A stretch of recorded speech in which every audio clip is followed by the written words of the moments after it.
Good morning. It is a Monday today, and I am filming another day in the life of a marketing manager. So a lot of you were saying from my last video, I was reading the comments yesterday, that you feel like I wasn't explaining the task that I was doing enough and that I wasn't showing enough.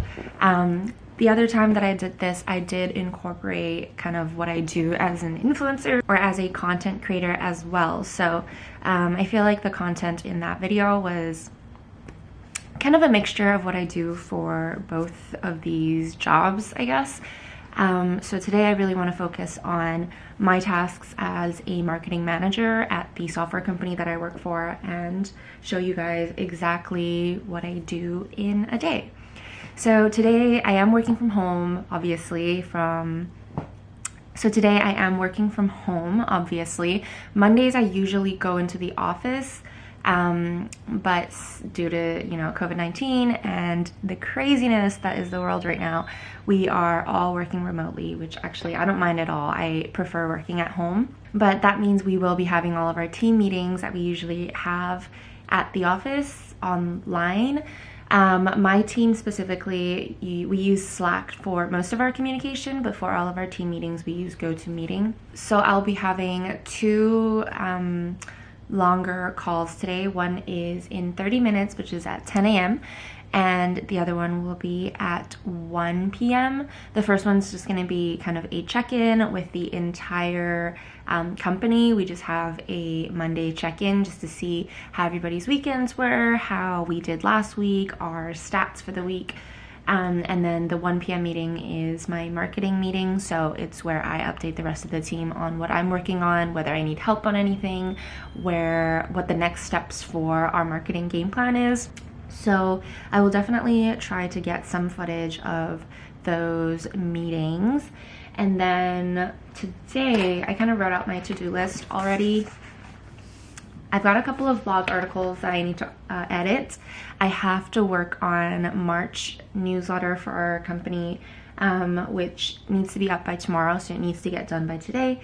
And then I need to work on finishing a couple of our vertical landing pages. We're starting to run PPC, or we are planning to run PPC soon.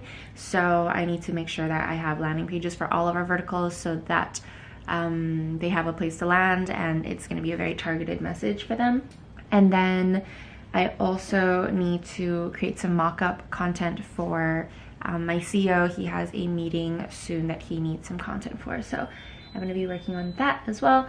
And then I kind of have some other tasks that need to get done at some point but aren't super MC.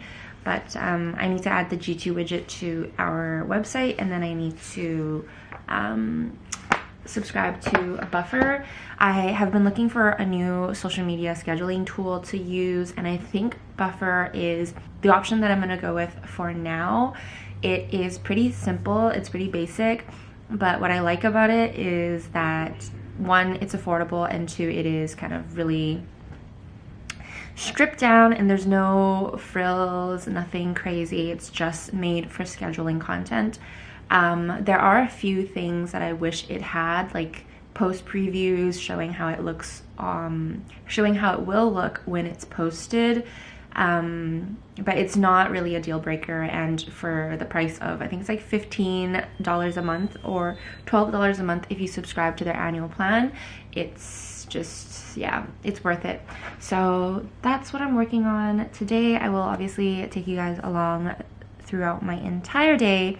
But I think this is a kind of a good look at what it is like working from home when you work for a small tech company as well. So yeah.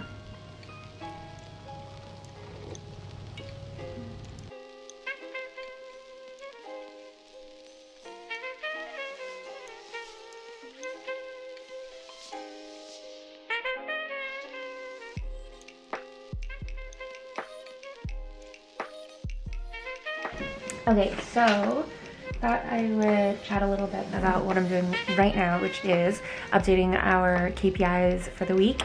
As I mentioned in our first meeting, we always discuss like stats from the last week year-on-year comparisons and just how we're doing overall. So we actually use a Google Sheet to track all of our analytics data. So we have it scheduled out. I don't want to show you guys because obviously these are our internal stats, but so we have the columns set out to be the weeks, and then the rows being the different metrics that we are tracking. So there's like web sessions, raw total sessions, app traffic, web free trials, iTunes information. So we track these week on week so that we can report on it and kind of identify where we need to go next and how we're doing.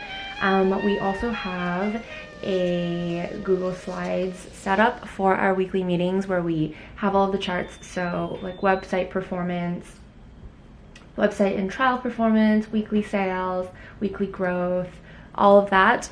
And then each, I guess, department has their own update section. So there's like the product section, the marketing section, customer feedback, all of that. And that's kind of how we structure our meetings, as well as, I guess, our company like analytics. So part of my Monday routine always includes making sure that we update, or making sure that I update the slides that correlate to the stats that I own. So website performance, obviously, trials, and then I update the marketing slide with any updates that I have on what I worked on the week before. Since I am the only in-house marketing person on our team, I have to take care of all of the analytics on the marketing side. I wish that I had somebody to help me with some of these things sometimes, but it is kind of good for me to know the numbers all the time and just make sure that I am the most up to date on them, because obviously I'm also the person executing the campaigns, designing the website, executing on any changes. So it actually works out pretty well that I know both sides of things, but obviously it just kind of adds to my workload. I do have several contractors that we hired on to help with my work. So we have a content writer contractor, we have an SEO team, we have somebody managing the PPC side of things. What else? We had somebody with that helped out with our initial website revamp. So we always do hire on people or contract work out to people when necessary, but the majority of the marketing, I guess, to-dos I own. And yeah. All right, I have my meeting in 8 minutes, so I'm just gonna go ahead and finish up those slides, prepare for that, and get on the call. Good morning. Oh, I think you have to give me presenting rights. It doesn't let me share. It says like the little screen thing is grayed out. Okay, finished my first meeting of the day. Yeah, it was a bit of a long one for about 40 minutes. But yeah, like I said, we chatted about our stats for the week. We actually recently introduced a new CEO to our company, and he's very, very data driven, and he has really revamped our entire method of tracking analytics, reporting analytics, and obviously understanding the analytics. So yeah, it was very data heavy, very analytics heavy, but it was definitely very insightful, and I learned a lot more in depth about our sales numbers, our year-on-year comparisons. So I thought that was actually a really productive meeting. So now I have some time between now and my next meeting at 1, so I'm just gonna start working on my to-do list for the day. I need to get my March newsletter done today. I think that's gonna be my main task, or at least the most time-sensitive task, because it needs to be up by tomorrow, and it doesn't take me like too much time to write these. I just need to do it. For somebody who is a content creator as her other, I guess, job, content creation within my company is like my least favorite thing to do. Maybe it is because I do it somewhere else as well, but yeah, it really isn't my task of choice. Why isn't it letting me sign in? So for our newsletters and a lot of our other email communications, we actually use Autopilot. We were using MailChimp before, but I actually opted to switch to Autopilot just because there are some features in Autopilot that I think could be interesting for, I guess, future campaigns and tasks that I wanted to get done. Mainly, obviously, the automation part, but also how they work, workflows, I guess. And what I mean by that is Autopilot is a great tool where you can actually create like sales funnels or different types of communication funnels in a very visual way. So I'll show you one of our flows. This one's really quite simple, but I essentially have emails that go out. Oh, I shouldn't have touched that. I essentially have emails that go out for different workshops, and you can actually drag and drop different elements, so different triggers, different conditions, actions onto your canvas and create workflows like this. So I think that's a pretty cool tool, and it's kind of what attracted me to Autopilot, because in the future when we start creating more complicated sales funnels or other communication funnels, this is going to be a really easy way to do it.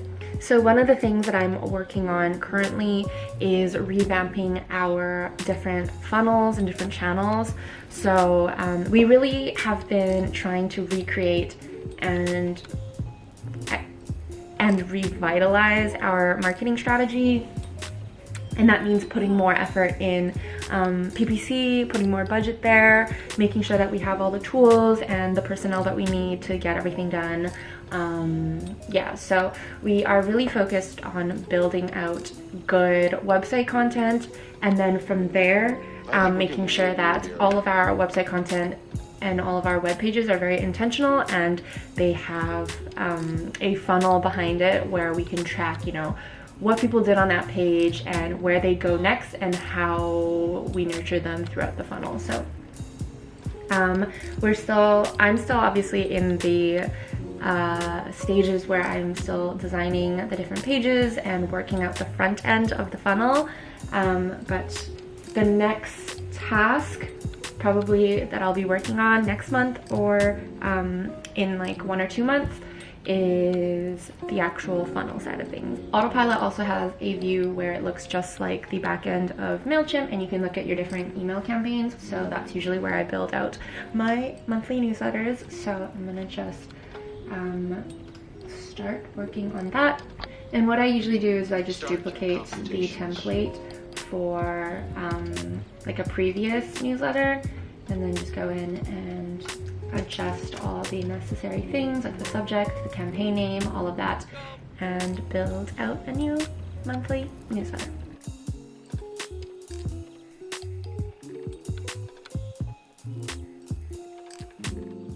Okay, so I thought I would share really quickly what I was just working on, but we do have a new software out, and with that software we obviously have a couple new subscription plans.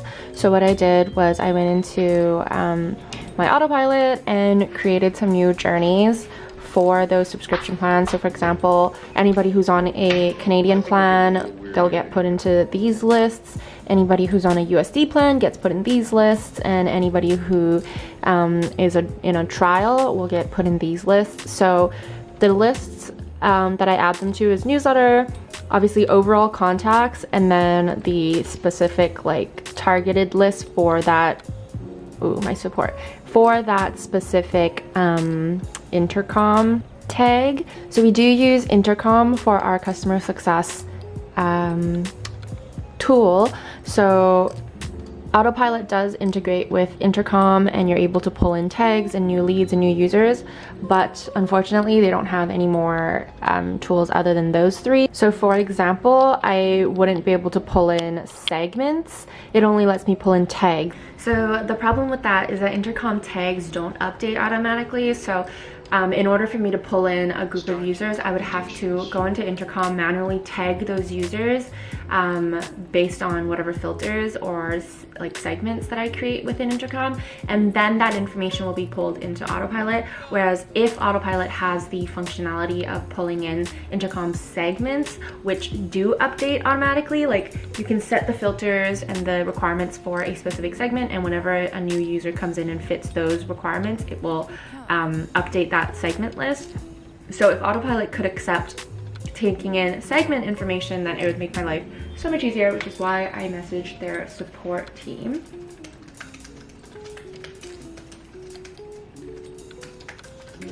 I have a question regarding the Intercom integration. Fingers crossed. Alright, so I moved back into my room, so I have my kind of home office set up in front of me. I have an entire separate video where I go over my workspace setup and all the tools that I use in this space. So if you guys are interested in seeing that, I will put the link down below. But I am a couple minutes away from my second meeting of the day, which is going to be my marketing meeting. And if you guys are wondering, we keep all of our marketing notes on a Google Doc. So I'm just going in and filling out anything that needs to be addressed in today's meeting, which actually isn't a lot. So yeah, let's see. We split our meeting into 3 sections, I guess. Commitments from last week, discussion items, and commitments for this week. For our commitments from last week, we kind of just talk about what we were able to accomplish last week, and whether there are any issues or things that we need support on. Discussion items are anything that we want to share or try to figure out within this meeting. Typically this is where I share like iterations of pages, ask for edits, stuff like that. But since we kind of have been heads down building out these pages, I've been just communicating with the team one-on-one through Slack, so there hasn't really been that much that I needed to add into discussion items. And then commitments for this week, I have the rest of the vertical landing pages like I was telling you guys.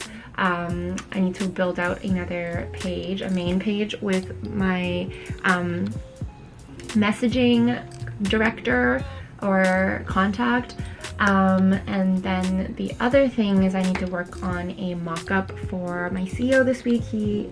I mentioned that earlier I think as well, but he has a meeting coming up and he needs a couple of sample mock-ups for that. So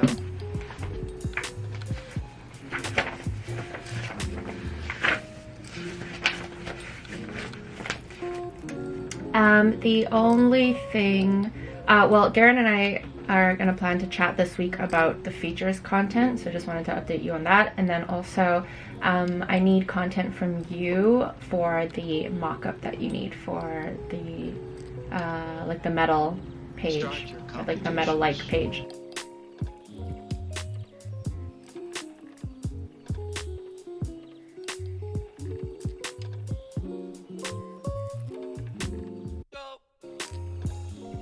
I usually have lunch at my desk while I continue working or reading industry news. I'm not the biggest fan of eating lunch at a work desk, but I do this so I can cram in an hour-long gym session.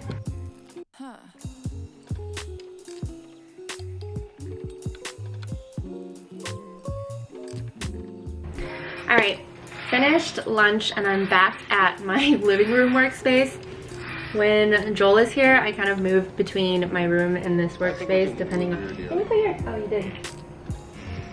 Grab your water. Make sure you grab your water. When Joel is here, I kind of switch between the 2 workspaces depending on what he needs and whether he is like napping or whether he's studying outside. So anyways, I'm back here. And for the rest of the day, now that I have gotten my meetings out of the way, whenever I have like other meetings as well, whether it's with our contractors or with some of our partners, I always make sure that I schedule them in the morning because I like getting my meetings out of the way before I work on the rest of my day's worth of work. I think what I'm gonna do is just set a timer and get some deep work done.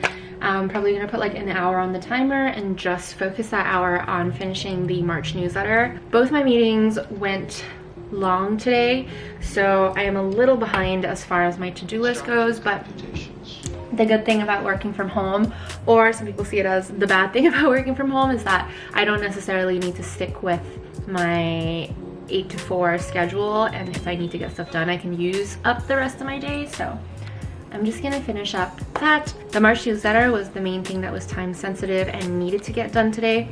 So yeah, I'm going to put my timer to 1 hour. I actually like using this app called Minimalist when I am doing deep work. You can type up different tasks that you want to get done. So I'm gonna add March newsletter, and then you can tap on the task and then set a timer. I'm gonna do 60 minutes, and then I'm gonna press start. And the really cute thing is when you pick up your phone, it'll show this little notification that says put your iPhone, oh, it went away. Put your iPhone down and get back to work. And yeah, just a little like motivational quote at the bottom. So I like to use this, flip my phone over and start work.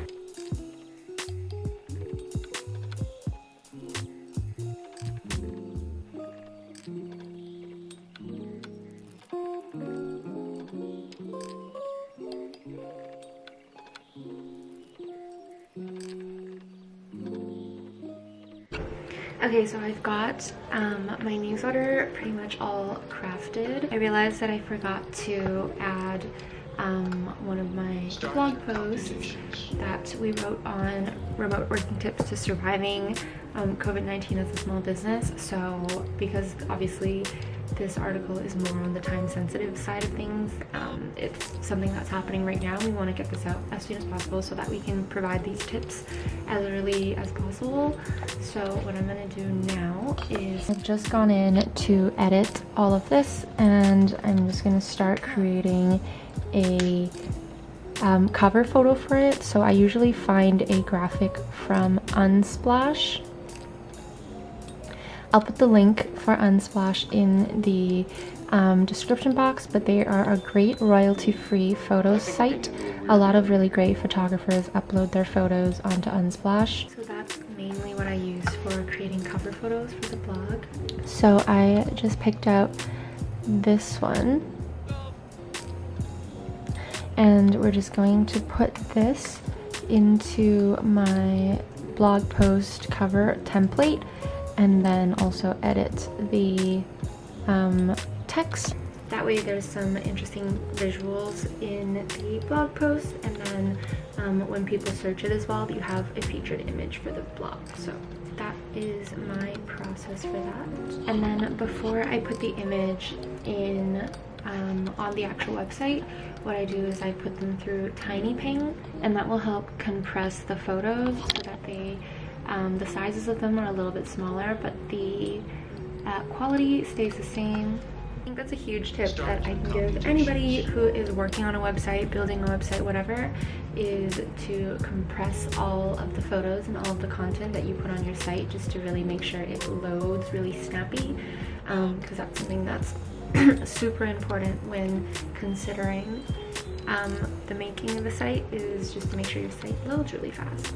And that's kind of my process for blog posts. Pretty easy. I have a content writer who writes the blog posts for me, and then I just edit and make sure I insert a cover photo, and yeah.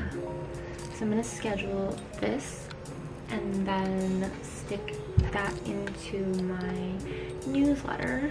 And then the last part of my newsletter, I just need to update the workshops area, which contains our upcoming workshops. So I just need to coordinate with some of my coworkers on what workshops we want to schedule for April, and it'll be done. So it is 4 p.m. now. Well, actually it's 4:30. I finished up my March newsletter.